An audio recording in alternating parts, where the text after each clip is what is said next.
बाकी जी लो आपका ऑफिशियली स्वागत है नागालैंड की धरती पे। ओए होए होए, ऐसा लग रहा है पूरे के पूरे पहाड़ी गिर गए हो भाई साहब। पता नहीं भाई दिख रहा है कि नहीं दिख रहा आपको, बट पूरी रोड नीचे धंस चुकी है भाई। खतरनाक ही लैंडस्लाइड हुई है। हालांकि इन्होंने देखो ऊपर जालियां ना लगा रखी है पत्थरों के आगे, ताकि पत्थर नीचे ना आए। चलो जी चलो, निकलने के लिए रेडी है हम लोग। एंड भाई ये जो दीमापुर सिटी है ना, ये एक्चुअल में नागालैंड में ही पड़ती है, तो हम एक तरह से आप कह सकते हो नागालैंड में एंटर तो हो चुके हैं। अबे भाई साहब क्या है ये, बड़ा सा पंछी सा था पता नहीं। हाँ, तो आप एक तरह से कह सकते हो हम नागालैंड में ना एंटर तो हो चुके हैं, बट ऑफिशियली नहीं हुए, क्योंकि नागालैंड में एंट्री के लिए ना इंडियन नेशनल्स को ILP यानी इनर लाइन परमिट अप्लाई करना पड़ता है। और वो परमिट ना ऑनलाइन तो हो ही जाता है, क्योंकि हमें तो आज ही जाना है भाई कोहिमा, जो कि नागालैंड की कैपिटल सिटी है। तो इसलिए अब ना कुछ दिन पहले ही शायद से मैंने ऐसे न्यूज़ देखी थी कि ऑफलाइन भी बनने लग गया है ये ILP। और उसके लिए हमें जाना पड़ेगा DC कोर्ट करके, एक बिल्डिंग है यहाँ पे, हार्डली 5-10 मिनट का ही रास्ता है। तो वहाँ जाते हैं, देखते हैं क्या प्रोसेस है। होपफुली भाई ऑफलाइन बन जाए, अगर नहीं बनता ना यहीं रहना पड़ेगा, तो जो कि के बड़ी ही दुखद बात है, समझ रहे हो। चलो गाड़ी रेडी है भाई, लेट्स गो, निकलते हैं। ये हमारा होटल था, रात को हम रुके थे, देख लो, पिलग्रिम्स बुटीक होटल। अच्छा होटल था, मतलब आप आ रहे हो दीमापुर तो रुक सकते हो। प्रॉपर आपको मतलब 3 स्टार 4 स्टार वाली वाइब देगा ये। और प्राइजेस भी इतने ज़्यादा नहीं है, कुछ 1600 में हमें मिला था ट्विन रूम, जिनको इन्होंने अपग्रेड करके ट्रिपल रूम में कर दिया था, क्योंकि इनके पास ट्विन वाला था नहीं। तो इन शॉर्ट 1600 रुपये में फैमिली रूम मिल गया ट्विन वाला। तो भाई ये कोर्ट ही है, जैसे अपने गुड़गांव में कोर्ट है ना जहाँ RC वगैरह बनती है, उसी तरह का ये कोर्ट है यहाँ दीमापुर का। यहीं से ILP बनेगा। तो चलो, अभी यहाँ पे आसपास भी काफ़ी सारी दुकानें हैं जेरोक्स वगैरह की, हो सकता है वो भी बनवा दे डायरेक्ट। पहले तो खुद जाएंगे कोर्ट के अंदर, और हो गया यहाँ पे तो अच्छी बात है। ये देखो इस तरह की दुकानें बनी हुई है यहाँ पे, स्टैम्प पेपर वगैरह मिलते हैं, शायद ये भी करवा दे, क्या पता। बट फिर भी जाते हैं अंदर। ये है शायद से पूरा कोर्ट की बिल्डिंग ना भाई। ये विंडो है SBI के बोर्ड के साथ में, बट इन्होंने कर दिया मना। ये कह रहे हैं अभी फिलहाल के लिए कुछ दिन ऑफलाइन रजिस्ट्रेशन बंद कर रखी है, अब सिर्फ वो ऑप्शन है ऑनलाइन ही करने का। और ऑनलाइन में तो भगवान भरोसे है भाई, वो कितने दिन में अप्रूवल करेंगे और कितने दिन में ILP आएगा। तो अगर श्योर होते कि भाई 24 घंटे में मिल जाएगा तो हम तो रुक भी जाए, क्या दिक्कत है। पर पता ही नहीं ना भाई कब तक बनेगा। अब आसपास वाली दुकानों से कुछ देखते हैं भाई एजेंट, क्योंकि ये कह रहे हैं जो लोग असम से आ रहे हैं ना, यानी कि नेबरिंग स्टेट से, जो डेली वेज वर्कर्स है 1 महीने के लिए आ रहे हैं, उनका तो हम बना देंगे यहाँ पे, लेकिन आप दिल्ली से आए हो, आपके लिए नहीं बनाएंगे। मैंने कहा भैया क्या है ये, अब आप भी आ रहे हो भाई तो 10-15 दिन पहले ही अप्लाई करके आना, ताकि लग जाए अपना। हम तो इस उम्मीद से आए थे ऑफलाइन हो जाए, क्योंकि गूगल पे दिखा रहा है कि ऑफलाइन बनते हैं। इन्होंने कहा कि अभी के लिए बंद कर रखा है, सितंबर में चालू कर देंगे। ये क्या बात होती है भैया, अभी बना दो तुम हमारा भी। चलो देखते हैं आसपास कोई एजेंट हो, कोई करवा दे जुगाड़ कुछ। एक दुकान में आंटी जी मिली है, वो कह रही है मैं जाती हूँ ऑफिस में अंदर बात करने, और 5 दिन के लिए चाहिए हमें तो वैसे, बट ये कह रहे हैं मिनिमम 1 महीना तो लेना ही पड़ता है। तो वो गए हैं, देखो कोई जुगाड़ उगाड़ लगा के अगर बनवा दे तो बढ़िया। चलो भाई एट दी एंड जाके हो गया, बट मुझे ना अभी भी थोड़ी सी गड़बड़ लग रही है। एक्चुअल में एक शॉप से हमने बनवाया है, उस शॉप वाले ने भी करके हमें ऑनलाइन ही दिया है। तो जब वो ऑनलाइन करने लगा, मैंने कहा भैया ऑनलाइन तो हम ही कर लेंगे, आप ऑफलाइन बनवा के दो ना, हमें अर्जेंट चाहिए। वो कह रहे नहीं अर्जेंट तो नहीं बनेगा, ऑनलाइन ही बनेगा, और 24 घंटे में अप्रूवल आ जाता है। मैंने कहा 24 घंटे में आ जाता है वो तो मैं भी अप्लाई कर लूँगा ऑनलाइन, चाहे 24 घंटे में चाहे 2 दिन में आए, वो तो जब ही आना होगा ना, जब आना होगा। तो उन्होंने कहा कि नहीं आप ऑनलाइन करोगे ना तो आपके में एप्लीकेशन फॉर्म नहीं निकलेगा, मैं करूँगा तो मेरे में निकलेगा, और आप उस एप्लीकेशन फॉर्म के बेसिस पे भी एंटर कर सकते हो, आगे कोहिमा जा सकते हो। मुझे थोड़ा सा तो भाई अजीब बात लगी है कि पहली बात तो अगर मैं अप्लाई करूँगा, सेम वेबसाइट है, सब कुछ सेम है, तो ऑब्वियसली मेरे में भी एप्लीकेशन फॉर्म तो निकलेगा ही ना, मैं उसका प्रिंट ले लूँगा। और अगर उस फॉर्म पे आगे जा सकते हैं तो फिर मैं खुद ही भर लेता हूँ, तुम्हें क्यों पैसे दूंगा मैं। पता नहीं है, कह रहा है कुछ ई मित्र होता है, क्योंकि जैसे आधार कार्ड के दुकान वालों के पास पोर्टल कुछ होते हैं अपनी ID वाईडी के। तो मैंने कहा होता होगा भाई, रिस्क लेके देख लेते हैं, क्योंकि यहाँ 2-3 दिन वेस्ट करने से अच्छा इन्हीं को 200 रुपये एक्स्ट्रा दे देता हूँ। अब जो ILP की फ़ीस है ना गवर्नमेंट की, वो है 200 रुपीज़ पर पर्सन, जो आपको ऑनलाइन पे करनी पड़ती है। बट इन्होंने हमसे लिया है 400 रुपये पर पर्सन, जिसमें से 200 रुपये तो फीस होती है ऑनलाइन जो आपको पे करनी है, देन 150 रुपये ये फॉर्म भरने के लेते हैं, और फोटो वोटो खींचते हैं, जो भी है प्रोसेस। और 50 रुपये लेते हैं लोकल गारंटर के, यानी कि आपको नागालैंड के किसी एक गारंटर की ना नंबर और एड्रेस लिखना पड़ता है, तभी आपको अप्रूवल मिलता है। अगर आप खुद से भर रहे हो तो आप अपने होटल का नाम भी लिख सकते हो, उनका नंबर लिख सकते हो जाता है। तो इन्होंने अपना गारंटर दिया है, कोई इनके भाई थे शायद से दुकान वालों के, तो उन्होंने 50 रुपये अलग से लिया है। तो अब टोटल 400 रुपये पर बंदा पड़ा, और 20 रुपये का कलर्ड प्रिंट आउट निकाल के दिया एप्लीकेशन फॉर्म का। अब बने तो 840 रुपये, बट मैंने इन्हें कहा कि आप फीस क्यों भरोगे, मैं खुद ही भर दूंगा ऑनलाइन, क्योंकि जब अप्रूवल होता है ना उसके बाद फीस भरनी होती है। तो मैंने कहा कि हम आगे होंगे, अब आपको फ़ोन करेंगे, अब आप कितनी देर में करो ना करो, फीस पता नहीं ना, हम खुद से ही पे कर देंगे, ऑनलाइन ही तो है। तो इसलिए इन्होंने 440 रुपये लिए हमसे 2 लोगों के, और 200 रुपये जो फीस है, मतलब 400 रुपये फीस है, वो हमें अप्रूवल आने के बाद भरनी है। अब ये तो कह रहे हैं 24 घंटे के अंदर आ जाता है। गर्मी बहुत है भाई, हालत ख़राब होगी यहाँ तो सही में। अरुणाचल में इतनी ठंड थी, यहाँ आग तप रही है। ये देखो भाई 38 डिग्री हो रहा है इस समय। और ILP के लिए डॉक्यूमेंट भाई सिर्फ आपका आधार कार्ड चाहिए, इसके अलावा फ़ोटो भी ऑनलाइन ही खींचती है वहीं पे हाथों हाथ, और हो जाता है। मतलब हार्डली 10 से 15 मिनट का एक फॉर्म है, आप खुद भी भर ही सकते हो। अगर आप पहले ही भर लोगे ना थोड़े दिन, तो ज़्यादा सही रहेगा। तो ये परमिट है सिर्फ नागालैंड के लिए। मणिपुर के लिए ये बता रहे हैं भैया कि बॉर्डर पे ही होगा परमिट, वो ऑनलाइन नहीं है। तो चलो अभी तो हमें सिर्फ कोहिमा ही जाना है, नागालैंड और कहीं नहीं जाना। तो कोहिमा यहाँ से कुछ 2-2.5 घंटे का रास्ता है, 80 किलोमीटर। होपफुली इस बीच में ना रोके हमें, और रोके तो ये दिखाने पे छोड़ दें। ये देखो भाई टोटल रास्ता है 73 किलोमीटर, 2 घंटे 12 मिनट। अब ये रास्ता ना लैंडस्लाइड की वजह से टूटा हुआ है, हमारे होटल वाले भैया ने बताया, वरना तो 1 घंटा लगता है यहाँ से पहुँचने में, 1 से सवा घंटा। बट लैंडस्लाइड की वजह से रास्ता टूट चुका है, इसलिए दिखा रहा है 2.25 घंटे। चलो कुछ खाना पीना करते हैं, उसके बाद सीधा कोहिमा खींचते हैं। तो इसलिए भाई मैंने अभी कोहिमा में ना कोई भी होटल बुक नहीं किया, क्योंकि हमें खुद ही नहीं पता कि पहुँचने दिया जाएगा भी या नहीं दिया जाएगा वहाँ पे। तो इसलिए अभी बुकिंग नहीं करते। अगर पहुँच गए कोहिमा तो वहीं हाथों हाथ देख लेंगे होटल, या ऑनलाइन ऑफलाइन जो भी है। और नहीं पहुँचने दिया तो भाई फिर मुझे लग रहा है वो जब तक अप्रूवल आएगा नहीं ILP का, तब तक हम जा नहीं पाएंगे। लेट्स सी बाकी भाई क्या होता है। बाकी जी लो आपका ऑफिशियली स्वागत है नागालैंड की धरती पे, जो वैसे तो इंडिया ही है भाई, पर स्टेट हम एक और, मतलब इस ट्रिप की अपनी चौथी स्टेट में एंटर कर चुके हैं। और फिलहाल रॉन्ग साइड चलाना पड़ रहा है, क्योंकि उस तरफ की जो सड़क है वो बंद पड़ी है, वहाँ कुछ पत्थर वत्थर गिरे हुए हैं। मैंने बताया था ना लैंडस्लाइड काफ़ी हो रही है, इस वजह से 70-75 किलोमीटर के लिए 2.5 घंटे दिखा रहा है मैप।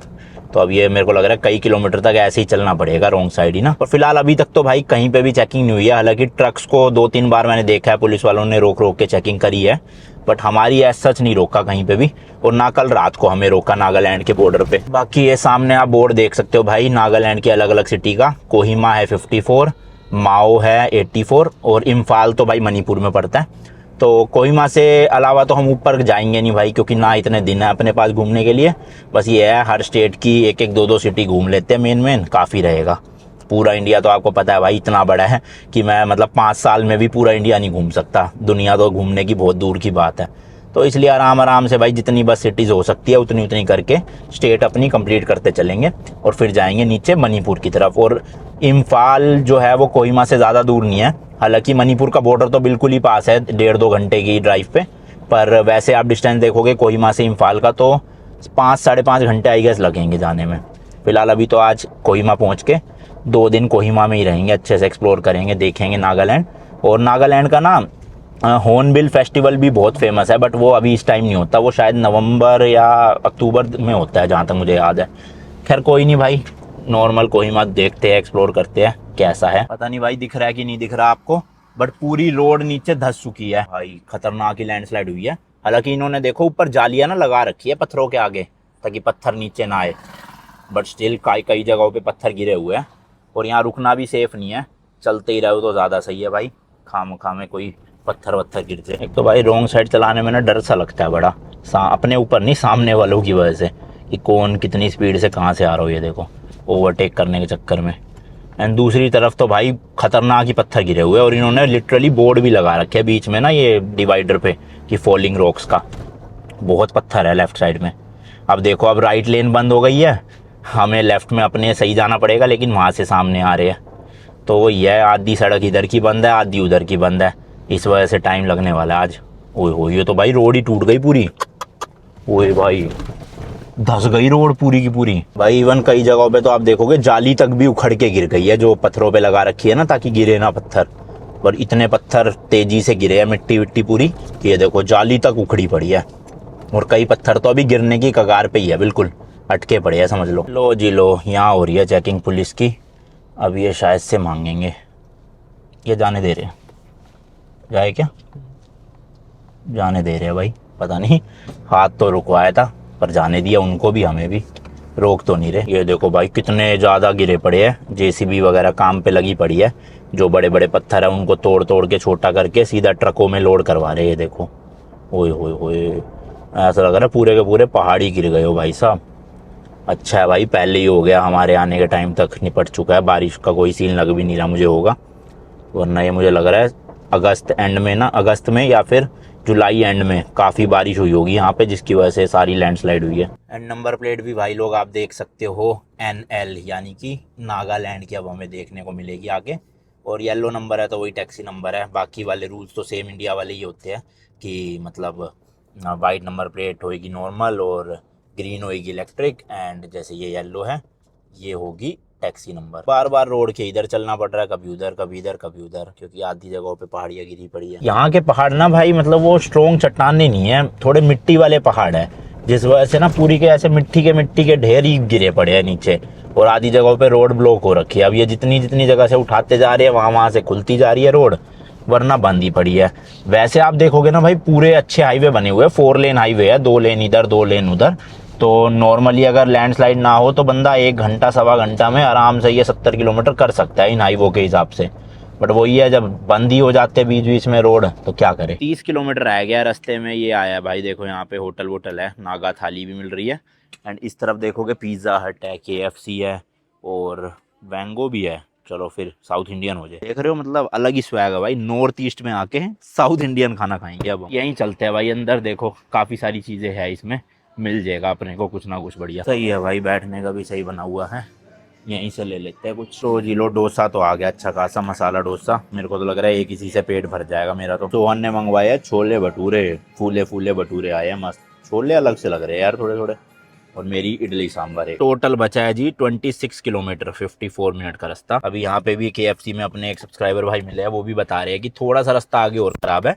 और ये जो हाईवे था ना अभी तक का बिल्कुल साफ सुथरा था, अभी थोड़े दिन पहले ही बारिश हुई है और उस टाइम पे ये सारा टूट फूट हुई है। तो ये कह रहे अच्छा हुआ आप लोग बारिश वाले दिन नहीं आए, वरना तो बहुत ज़्यादा कीचड़ कीचड़ और रास्ते खराब हो जाते हैं। बाकी उनको आगे इम्फाल तक का नहीं पता, मणिपुर में ना, तो वो हमें ही देखना पड़ेगा। यहाँ पूछते हैं किसी से वहीं चल के। अभी फिलहाल तो नागालैंड को एक्सप्लोर करेंगे थोड़े 2-4 दिन। भाई रेस्टोरेंट के बाद से तो साफ रास्ते आए नहीं है, सारी सड़कें टूटी पड़ी है। यहाँ तो खैर लैंडस्लाइड तो क्या ही है, सड़क ही ऐसी थी, मतलब बारिशों में गड्ढे गड्ढे बन गए सारे, देखो बुरी हालत है। सेम है, मतलब आप नेपाल बॉर्डर से जब जाते हो ना काठमांडू, वहाँ पे भी काठमांडू या पोखरा जाओ, वहाँ के भी रास्ते बिल्कुल सेम वाइब देते हैं भाई। एक तो सड़कें टूटी हुई, ऊपर से थोड़ा पहाड़ी इलाका। अब क्योंकि हम थोड़ा ऑल्टीट्यूड में जा रहे हैं, शायद से कोहिमा सिटी 4,500 या 5,000 फीट की हाइट पे है, तो ऊपर ही जा रहे हैं एक तरह से पहाड़ पे हम। पर रोड की हालत देखो भाई, पूरे टूटी फूटी पड़ी है, गड्ढे ही गड्ढे। बारिश आ रही होती तो और ज़्यादा कीचड़ बन जाता। बच गए आज तो, बस बारिश नहीं आई भाई। सही में हालत ख़राब हो गई, मुझे तो लग रहा है आज मेरे कमर की बैंड बजेगी जाके। इतने ख़राब रास्ते लास्ट टाइम मैंने नेपाल में ही देखे थे, उसके बाद से तो कहीं नहीं मिले देखने को। यहाँ तो प्लेन रोड आई नहीं रही, थोड़ी सी आती है फिर टूट जाते हैं रास्ते सारे। एंड भाई यहाँ के गेट देखो, जैसे अरुणाचल में बिल्कुल ही डिफरेंट थे गेट, और यहाँ पे देखो कैसे से बने हुए हैं ना भाई साहब, नेक्स्ट लेवल। और कोहिमा टाउन रह गया 4.4 किलोमीटर। एंड लो जी लो बोर्ड भी आ गया है, वेलकम टू कोहिमा। भाई साहब सही में मज़ेदार सा गेट लग रहा है यार, है ना, यूनिक है कुछ। हर स्टेट में जा रहे हैं कुछ ना कुछ यूनिक दिख रहा है। इन गाड़ी वाले भाई साहब को देखो, गाड़ी के अंदर पीछे डिक्की में अपना स्कूटर ले जा रहे हैं, और गाड़ी भी कौन सी, ऑल्टो में LX वेरिएंट। तो भाई एक होटल यहाँ पे पसंद आया, लेकिन वो सिर्फ आज रात और कल रात के लिए अवेलेबल है। डील भी सही है, 2600 रुपये का, थोड़ा सा हमारे बजट से ऊपर है, बट अच्छा रूम है काफ़ी। तो आज और कल रात के लिए तो बुक कर लिया, परसों रात के लिए कुछ और देखना पड़ेगा। फिलहाल मैंने कहा अभी तो पहुँचे, कल घूमेंगे कोहिमा, और फिर आगे की आइटनरी अभी मैंने प्लान करी नहीं है, तो कल करूँगा कि उससे अगला दिन कोहिमा में ही रहना है या कहीं आसपास की दूसरी सिटी घूमनी है। क्योंकि अगर कोई दूसरी सिटी हुई तो ऑब्वियसली वहीं रुकना पड़ेगा जाके, और कोहिमा में ही रुकना है तो फिर एक रात कहीं और स्टे कर लेंगे आसपास ही, अगर ये होटल नहीं मिला तो। क्योंकि अभी तो ये आउट ऑफ स्टॉक दिखा रहा है मतलब उसमें। चलो 1.5 किलोमीटर ये निकलते हैं फटाफट। और सिटी पहुँचते पहुँचते एट दी एंड भाई बारिश आ ही गई है देखो। चलो कोई नहीं, अब तो हमें होटल में ही जाना है, ज़्यादा कुछ है नहीं, 1-2 काम भी निपटाने हैं, तो आज वो निपटा के कल फिर एक्सप्लोर कर लेंगे कोहिमा सिटी को। बस कल भगवान करे बारिश ना आए, वरना फिर वही है भाई। और ये भी एक तरह का ना हिल स्टेशन ही है भाई, पहाड़ी के ऊपर ही है समझ लो आप। तो इस तरह के घर मिलेंगे आपको भी, और सड़कें भी ऐसे चढ़ाई वाली पतली पतली। बट बारिश की वजह से ना भाई कैमरा में व्यू अलग ही हो जाता है, मतलब सब ऐसे कलरफुल सा डार्क डार्क सा दिखने लग जाता है। अब हमें आगे से राइट लेके बस एक और पहाड़ी चढ़नी है, और उसी के ऊपर जो है वो अपना होटल है। होटल क्या है, यहाँ पे होम स्टे टाइप ही है, लोगों ने घरों को ही एक तरह से होटल में कन्वर्ट कर लिया आप समझ लो। तो इसमें क्या है ना, किचन विचन भी है, अपने रूम में तो नहीं बट शेयर्ड स्पेस है किचन वगैरह। तो शायद से कुकिंग वुकिंग भी करने दे तो देखते आज कुछ बना लेंगे। वरना तो इंडिया है भाई, ये तो ऑर्डर होके मिल ही जाता है। तो ये देखो भैया, यहाँ चढ़ना है हमने पहाड़ पे, देख रहे हो, यहाँ जाके ऊपर अपना होटल मिलेगा। ओए होए, वो कुछ ज़्यादा ही चढ़ाई है एकदम, ओ तेरी, ओए चढ़ाई कर दे भाई। ये बात, स्कॉर्पियो में पावर तो है भाई, देख रहे हो, माउंट एवरेस्ट पे चढ़ा दूँ मैं स्कॉर्पियो। मजाक कर रहा हूँ। ऑल्टो तो ओजी गाड़ी है, कहीं भी चढ़ जाती है। एंड भाई अभी तक कहीं पर भी ना हमसे वो परमिट नहीं मांगा रास्ते में, और अब तो कोहिमा पहुंच ही गए हैं। बट मुझे ऐसा लग रहा है, अरे यार मैप दिखा रहा है राइट साइड, ये कह रहे हैं नो एंट्री है। अब यहाँ कहाँ से मिलेगा रास्ता? हाँ तो मैं कह रहा था परमिट मांगा तो नहीं कहीं भी, बट ये हो सकता है कि होटल वाले मांगे। यार ये तो वहीं से दिखा रहा है घूम फिर के, कैसे जाऊँगा? हैं, बात करनी पड़ेगी इनसे भाई। अब 300 मीटर की जगह 1.5 किलोमीटर से भी ज़्यादा, 2 किलोमीटर ही हो गया ऑलमोस्ट, तो रास्ते इन्होंने बंद कर रखे हैं। लो जी, थोड़ा लंबा रास्ता लेना पड़ा बट पहुंच गए हैं। और ठीक है यार, ये रेजिडेंशियल एरिया ही है, मतलब यहाँ खाने पीने की चीज़ें भी मिल जाएगी मेरे ख्याल से। और स्विगी जोमेटो का मुझे पता नहीं है चलता है कि नहीं, अभी चेक करूँगा जाके होटल में ना। बाकी वैसे तो होम स्टे जो है उसमें शायद से होगा। और अब मुझे एक दिक्कत लग रही है कि यार ये गलियाँ इतनी पतली है, पार्किंग कहाँ लगवाएंगे होटल वाले? क्योंकि मेक माई ट्रिप से करा है, वहाँ लिखा तो है पार्किंग का, बट लगवाएंगे कहाँ? अंदर तो बहुत मुश्किल ही है होगा, क्योंकि दुकानें बना रखी है ज़्यादातर लोगों ने। नीचे कहाँ है भाई? लेफ्ट राइट यहीं कहीं दिखा रहा है, एडिलविस करके नाम है, EDELWEISS।